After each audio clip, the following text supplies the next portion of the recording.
السلام علیکم ناظرین، آج میں آپ کو حضرت یحییٰ علیہ السلام کے بارے میں بتاؤں گی۔ حضرت یحییٰ علیہ السلام خداوند عالم کے برگزیدہ نبی تھے۔ یہ دیگر انبیاء کی طرح لوازم نبوت سے متصف تھے، یعنی جس طرح تمام انبیاء منصوص، معصوم، عالم علم لدنی اور افضل کائنات تھے، اسی طرح یہ بھی تھے۔ عظیم اخلاق کے مالک تھے، مہمان نوازی کی صفت خاص سے متصف تھے، زہد اور عبادت گزاری میں جواب نہ رکھتے تھے، قائم اللیل اور صائم النہار تھے، ذات باری میں تفکر اور نیک انجام کی فکر میں لگے رہتے تھے، انتہائی رقیق القلب تھے، عذاب الہی کے ذرا سے تصور کو بھی برداشت نہ کر سکتے تھے، یعنی جیسے ہی ان کو دل میں عذاب الہی کا تصور آتا تھا، بے ساختہ رونے چلانے لگتے تھے اور اکثر جنگل کی طرف بھاگ کر تنہائی میں روتے پیٹتے تھے۔ حضرت یحییٰ علیہ السلام کے والد حضرت زکریا علیہ السلام تھے اور والدہ ام کلثوم بنت عمران تھیں۔ یہ بڑی پرصفات بی بی تھی، نہایت عابدہ اور زاہدہ تھی، اپنے شوہر کی بے حد مطیع فرمانبردار تھیں، ایک نبی کی بیوی تھی، ایک نبی کی ماں اور ایک نبی کی خالہ ہونے والی تھی، مگر قدرت خدا سے بانجھ تھی، ان کے یہاں تولید فرزند کا کوئی امکان بھی نہ تھا، یہاں تک کہ اولاد سے محرومی میں ساری زندگی گزر گئی اور حضرت زکریا علیہ السلام کی عمر 100 سال کے لگ بھگ ہو گئی، ان کی عمر بھی 80 سال کے لگ بھگ تھی۔ سلبی نے عمر زکریا علیہ السلام 99 سال اور عمر زوجہ زکریا علیہ السلام 98 سال لکھی ہے۔ غرض کہ زندگی کے ایام ان دونوں کی بڑی مایوسی کے ساتھ گزر رہے تھے اور ان دونوں کے دلوں میں تمنا اولاد کروٹ لے رہی تھی۔ ناگہاں حضرت زکریا علیہ السلام کے سپرد حضرت مریم علیہ السلام کی پرورش ہو گئی۔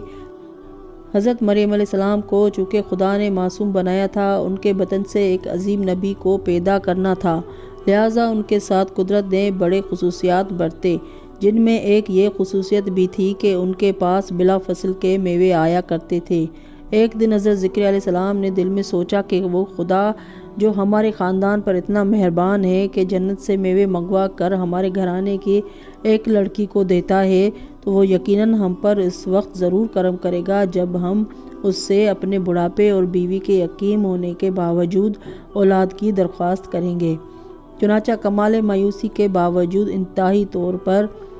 پرامید ہو کر اپنے کریم اور فیاض خدا کے بارگاہ میں ہاتھ اٹھا دیا اور عرض کی، خدایا ایک فرزند عطا کر دے۔ نبی خدا کی دعا تھی، منظور ہو گئی۔ خدا نے ایک عظیم فرزند عطا کر دیا جس کا خود ہی نام یحییٰ رکھا۔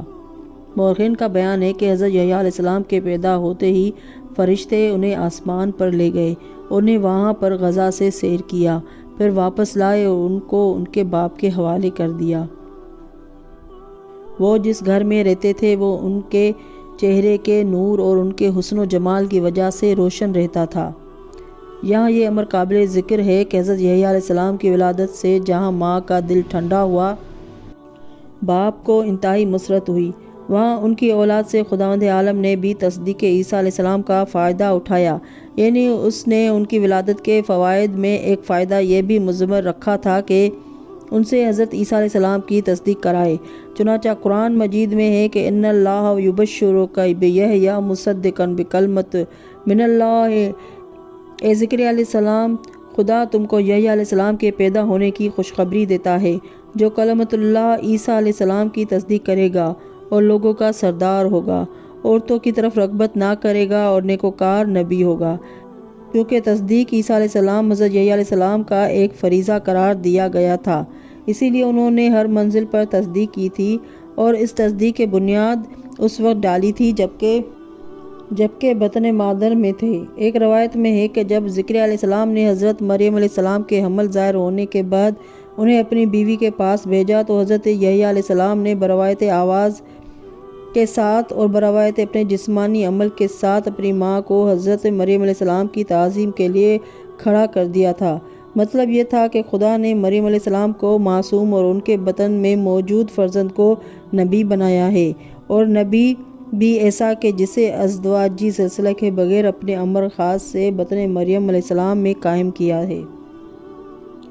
یہ ظاہر ہے کہ نبی اور امام کی زندگی کا ہر دور اوصاف و کمالات کے حساب سے یکساں ہوتا ہے، ان کے چھوٹے بڑے سب برابر ہوتے ہیں، ان کا علم لدنی ہوتا ہے، ان کا کمال وہبی ہوتا ہے،